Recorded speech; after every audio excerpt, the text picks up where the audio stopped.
駝背、圓肩、烏龜頸，唔知大家中咗幾多樣呢？喺我過往教學經驗同埋個人觀察裏邊咧，8%嘅人咧都會有以上嘅情況嘅，只係視乎翻嚴重性嘅高或者低。學術上呢樣嘢叫做上交叉綜合症 （Upper Core Syndrome）。我認為主要嘅成因咧，歸咎於呢20年嘅電子科技發達啦，個個人都變成一個低頭族。我呢排搭地鐵咧，就特登留意其他乘客，咁我數眼前嘅人咧，有幾多個咧唔係耷低頭撳電話啦？咁啊真係冇乜㗎喎。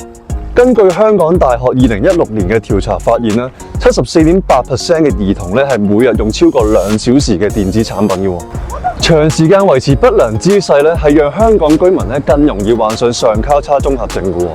如果情況惡化咧，係會引致唔同類型嘅痛症嘅喎，例如頸椎受壓或者胸腔被擠壓啦，其實會導致一個呼吸困難啦，甚至乎長期性嘅頭痛喎。